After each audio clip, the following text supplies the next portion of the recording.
करामुल्लाह नियाजी साहब के पास, तो उसने कहा कि ये बेटा आपका आ रहा है। कहता जी हाँ, कहने को तो मेरा बेटा लेकिन है हरामदा। ये ख्वाजा आसफ को आर्टिकल 6 लगवाता था, तू कैबिनेट में कहता था आर्टिकल 6 लगाओ। आर्टिकल 6 इसकी बीवी को नहीं बुलाया नैब ने, बुलाते रहे या नहीं बुलाते रहे? तेरी बीवी उस्मान से उतरी हुई है जो भाग के तेरे साथ आई हुई है। कमाल है, तुमसे बड़े खानदान है ये। तुम तो एक करप्ट एक्सीडेंट के बेटे हो कि मैं उसका मैं हमराज हूँ, मैं हमराज हूँ। उसका नामुल्ला कह रहा था, कहता नाइट्स क्लबों में मैं बताऊंगा ये किधर जाता था, मैं बताऊंगा कि वहाँ पे गोल्ड स्मिथ क्या करता था नाइट क्लब में, मैं बताऊंगा कि यूदी वहाँ किस तरह नाइट क्लबों में इसके साथ मिलते थे। तेरा पर्दा चाक हो रहा है, होगा। ये पीटीआई वाले अभी ये सारे एक अपॉर्चुनिस्ट ग्रुप पर अलाउ है। इनकी कोई कैबिनेट में बंदे का पुत्र मुझे दिखा दे जो करप्ट ना हो, जो लोटा ना हो, जिसकी तारीख खानदानी लोटाइज्म ना हो। परवेज लाइव कहता था डाकू है, उसको कहता था चपड़ासी है। यार कोई पूछते नहीं है। डाकू मामा बना लिया, कहते डाकू मामा बना लिया सू, पता नहीं प्यो ना बना लिया उनको। ये वो बंदा है जिसका कोई असूल नहीं है, कोई दीन नहीं है, कोई मजहब नहीं है, ना उसका माँ है, ना बाप है, ना भाई है, ना बहन है। ये मैं रिकॉर्ड पे बता रहा हूँ। बाप इसका तरस के मर गया। लामा इकबाल का पोता, कल मैं शर्म से डूब के मर गया हूँ। लामा इकबाल का पोता ऐसे था जिस तरह चंगड़ महल का कोई गुंडा होता है। ऑनेस्टली इमरान खान को याद नहीं किस तरह आया है वो, उसको तो पता भी नहीं। टिकट जीएचक्यू में बांटे गए थे, जीएचक्यू में टिकट बांटे जाए, हत्या डीलिमिटेशन जीएचक्यू में हुई थी। डीलिमिटेशन जो बैठे बताए मुझे पता है। ये सेक्रेटरी इलेक्शन कमीशन रोजाना लक्ष्य उठा के वहां जाता था और उस इलेक्शन में जीत के आके आंखें मेरी बिली मेनू में हूँ, फिर अगले नहीं करन देंगे, अगले फिर आने नहीं। ये मेरा मतलब एक तारीख है। और फिर आप यू टर्न लें, आप झूठ बोलें, आप फितना फैलाएं, आप शारंगेजी करें। एक पाकिस्तान बेहतरीन कल्चर, बेहतरीन सोसाइटी, हयात शर्म वाली सोसाइटी, उसको तबाह बर्बाद कर दें आप। इमरान खान ये कोई नहीं करने देगा अल्लाह के फजल से। आप एक तारीख का हिस्सा बन चुके हैं। आप आज मैं कह रहा हूँ यहाँ आप कभी आपकी ज़िंदगी में प्राइम मिनिस्टर नहीं बन सकते, आप कभी भी नहीं बन सकते। ये नहीं हो सकता क्योंकि कोई पाकिस्तान दुश्मन प्राइम मिनिस्टर नहीं बन सकता। जो हुआ 4 साल वो तो खुदा का शुक्र है कि इन लोगों को होश आ गई तो उन्होंने उसको निकाल के बाहर किया। मुझे बताएं तकलीफ किस बात की है? क्या अदम एतमाद कॉन्स्टिट्यूशन में नहीं है? स्पीकर साहब, अदम एतमाद के लिए रिक्वायर्ड नंबर जो चाहिए था नहीं मिला। आज पता क्या मुझे अफसोस होता है बातों का, मुझे अफसोस होता है कि साद रफीक साहब ने इधर कहा था, इधर बैठे हुए थे ये सारे लोग, उन्हें कहा कि आज आप अकल के नाखन लें इमरान खान, कल को आप हमारी तरह ट्रक में बैठे होंगे, आप यही बातें कर रहे होंगे जो आज हम कर रहे हैं। और कानून कुदरत है उसी चक्कर से गुजर रहा है, उन्हीं सड़कों पे धक्के खा रहा है जिस पे हम खा रहे थे। हमने तो भी कुछ किया ही नहीं, हमने तो कुछ किया ही नहीं।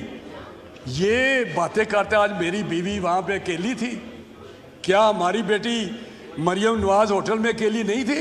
वो तो होटल था जहाँ तुमने दरवाज़ा तोड़ा, वहाँ तो किसी ने दरवाज़ा नहीं तोड़ा।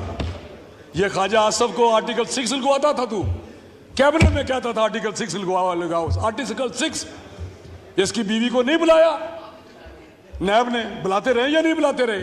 तेरी बीवी उस्मान से उतरी हुई है जो भाग के तेरे साथ आई हुई है। कमाल है, तुमसे बड़े खानदान है ये। तुम तो एक करप्ट एक्सीडेंट के बेटे हो, तुम एक करप्ट एक्सीडेंट के बेटे हो। तुम्हें पता नहीं यूब खान के भुट्टो ने निकाला था करप्शन पे, 313 में निकाला था। तो ये कुछ अपने झांक के देखे अपने गिरेबान में कि तुम्हारी औकात क्या है, तुम किधर से आए हो, कौन तुम्हें ला रहा है। यूदी कल नामुल्लाह नियाजी इसके सक्का रिश्तेदार है, टीवी पे कह रहा था कि मैं हमराज हूँ। उसका नामुल्लाह कह रहा था, कहता नाइट्स क्लबों में मैं बताऊंगा ये किधर जाता था, मैं बताऊंगा कि वहाँ पे गोल्ड स्मिथ क्या करता था नाइट क्लब में, मैं बताऊंगा कि यूदी वहाँ किस तरह नाइट क्लबों में इसके साथ मिलते थे। ये इनामुल्ला न्याजी का टीवी पे है, इंटरव्यू है उसका। तो अब तेरा पर्दा चाक हो रहा है, होगा, क्योंकि अब तेरी गुंजाइश नहीं है सियासत में। ये पीटीआई को मैं कहता हूँ, खुदा के लिए सही रास्ता अख्तियार करें। आप अच्छे लोग हैं, छोड़ दें उसको, आप इलेक्टेबल्स हैं। जब आपको पता है उसने नहीं आना तो आप तो हमेशा जीतने वाली पार्टी की तरफ जाते हैं। जीतने वाले हम हैं इंशाल्लाह ताला, आइंदा हम जीतेंगे, हमारी तरफ आ जाएं। तो ये जो चीज़ें हैं इसको देखना चाहिए, इनको अपने आप पे कंट्रोल करना चाहिए इमरान खान को। आज भी उसको मैं कहता हूँ कि इमरान खान अपना कंडक्ट सही कर लो। आज उसी कानून कुदरत की चक्की में ये पिस रहा है और पिस रहा है, करते रहेंगे आप। यही सबक है आपके लिए, सबक है आपके लिए। हमने तो प्लीज इंटरप्शन ना करें। तो ये हमें कहते हैं कि जी हम इनके ये एक उठ के एक्शन का बेटा में डराएगा। मुझे नहीं समझ आती ये क्या करना चाहते हैं। ये मुस्लिम लीग कुंदन है, ये पीपल्स पार्टी कुंदन है। कौन सी इन्होंने कुर्बानी नहीं दी, पीपल्स पार्टी ने कौन सी कुर्बानी नून ने नहीं दी। जलावतनियाँ काटी हैं, जेलें काटी हैं, एक एक बंदे के माथे पे जेल के लिखा हुआ है कि इतनी देर ये जेल में रहे। तो ये ऐसे नहीं है, आपकी एक तारीख है। तो ये पीटीआई वाले अभी ये सारे एक अपॉर्चुनिस्ट ग्रुप पर अला हुआ है। इनकी कोई कैबिनेट में बंदे का पुत्र मुझे दिखा दे जो करप्ट ना हो, जो लोटा ना हो, जिसकी तारीख खानदानी लोटाइज्म ना हो। वो शाह महमूद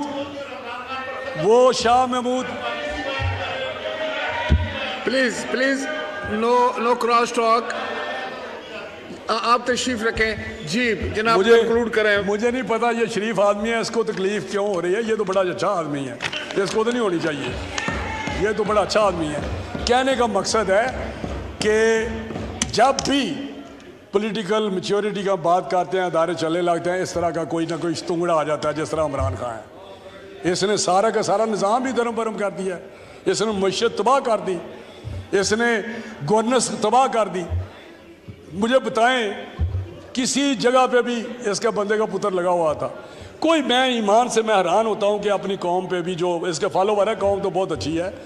ये मुझे बताएं कि उस्मान बुज़दार की बात करें, किसकी करें, लेकिन ये मुझे बताएं कि ये इमरान खान कोई एक ऐसा, उसको कहता था डाकू है, परवेज़ लाइव कहता था डाकू है, उसको कहता था चपड़ासी है। यार कोई पूछते नहीं है। डाकू मामा बना लिया, कहते डाकू मामा बना लिया सू, पता नहीं प्यो ना बना लिया उन्होंने। ये वो बंदा है जिसका कोई असूल नहीं है, कोई दीन नहीं है, कोई मजहब नहीं है, ना उसका माँ है, ना बाप है, ना भाई है, ना बहन है। ये मैं रिकॉर्ड पे बता रहा हूँ। बाप इसका तरस के मर गया। एक शादी पे था, ऐसी बातें ख्वाजा साहब कहते हैं। ख्वाजा साहब वैसे तो आप भी बड़े इस किस्म के हैं, ट्रेनिंग मुझे इन्होंने दी हुई है, लेकिन कहता मत बातें कर। मुझे याद है कि एक शादी थी तो इसका वालिद बैठा हुआ था, तो ये भी उस शादी पे गया इमरान खान।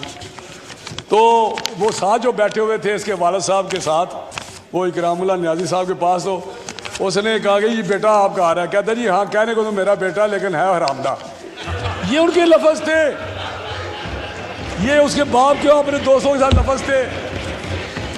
मैं ऐसे नहीं बात कर रहा। पूछे इसके बेनोई से, सईदुल्लाह से पूछें, हफीजुल्लाह से पूछें।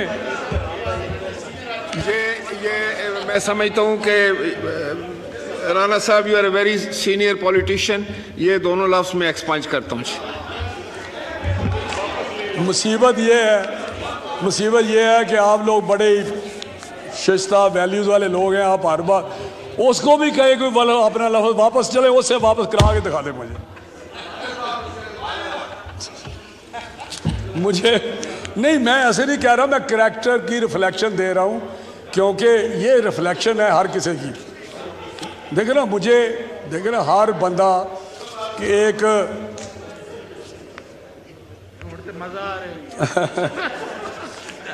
मिसाल नहीं हो, कभी कहता है कि मुझे वहाँ पे गोली लगी है। मुझे ये बैठे हो, मुझे बताएं कि कौन सी गोली लगी है इसको, कि जब ये ट्रक पे खड़ा है, यहाँ तक तो ये कवर था, ये पाँव में किस गोली कौन सी थी जो यहाँ से चली हो, वहाँ से नीचे होती नीचे चली गई।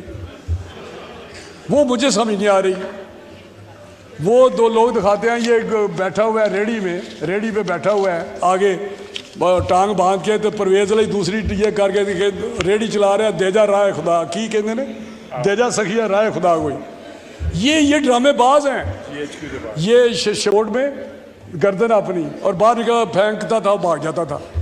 ये सर ये सर्टिफाइड, वो कहता है सादक भी नहीं, सर्टिफाइड फ्राडिये हैं, ये सर्टिफाइड नौसरबाज हैं, ये सारा टोला नौसरबाजों का।